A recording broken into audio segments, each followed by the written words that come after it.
ഓയൂരിൽ 6 വയസ്സുകാരിയെ തട്ടിക്കൊണ്ടുപോയ കേസിൽ തുടരന്വേഷണത്തിന് അനുമതിയായി. കൊല്ലം അഡീഷണൽ സെഷൻസ് കോടതിയാണ് ജില്ലാ റൂറൽ ക്രൈംബ്രാഞ്ചിന്റെ തുടരന്വേഷണ അപേക്ഷ അംഗീകരിച്ചത്.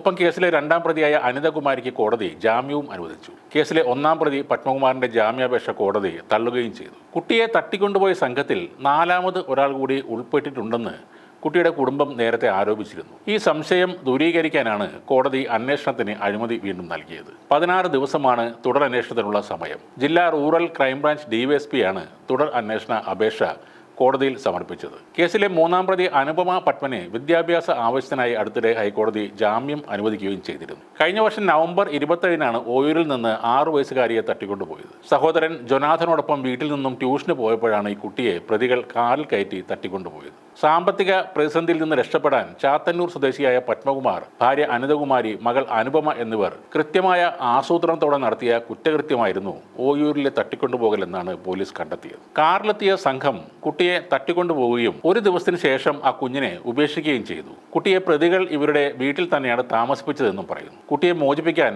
മാതാപിതാക്കളോട് 10 ലക്ഷം രൂപയാണ് പ്രതികൾ ആവശ്യപ്പെട്ടത്. എന്നാൽ മാധ്യമങ്ങളിലൂടെയും മറ്റും വ്യാപകമായ ജനശ്രദ്ധ വന്നതോടെയും പോലീസ് നാടെങ്ങും ഊർജിതമായി തിരച്ചിൽ ആരംഭിച്ചതോടെയും പ്രതികൾ ആ കുട്ടിയെ കൊല്ലം ആശ്രാമം മൈതാനത്ത് ഉപേക്ഷിക്കുകയായിരുന്നു. എന്നാൽ താമസിയാതെ തന്നെ പ്രതികൾ 3 പേരും പോലീസിന്റെ പിടിയിലാവുകയും ചെയ്തു. 1 വർഷം നീണ്ട ആസൂത്രണത്തിനും 1.5 മാസത്തെ അന്വേഷണത്തിനും ഒടുവിലാണ് ഓയൂരിൽ നിന്നും കുഞ്ഞിനെ തട്ടിക്കൊണ്ടുപോയതെന്ന് പോലീസ് വ്യക്തമാക്കിയിരുന്നു. അമ്മ അനിതകുമാരിക്കൊപ്പം അട്ടക്കുളങ്ങര വനിതാ ജയിലിലായിരുന്നു അനുപമ പത്മകുമാർ. അച്ഛൻ പത്മകുമാർ പൂജപ്പുര സെൻട്രൽ ജയിലിലാണ്. വീഡിയോകളിലൂടെ യൂട്യൂബിലും സമൂഹ മാധ്യമങ്ങളിലും സജീവമായിരുന്നു അനുപമ.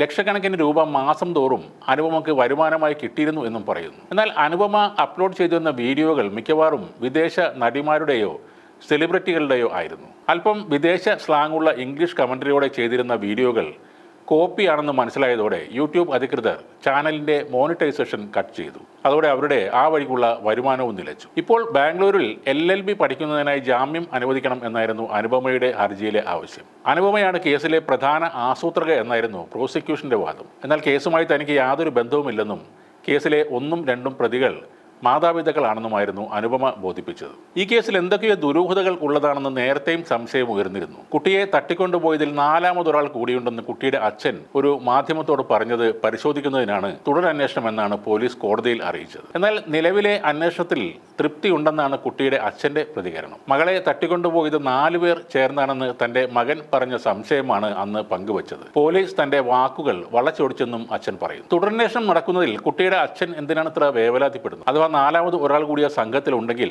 ഇയാൾക്ക് എന്താണ് പ്രശ്നമുള്ളത്? ഉന്നത പോലീസ് ഉദ്യോഗസ്ഥരുടെ ഇടപെടൽ ഈ കേസിലും ഉണ്ടായിട്ടുണ്ടെന്നും ആരോപണം ഉയർന്നിരുന്നു. തുടരന്വേഷണം എല്ലാത്തിനും പരിഹാരം കണ്ടെത്തും എന്ന് തന്നെ നമുക്ക് പ്രതീക്ഷിക്കാം.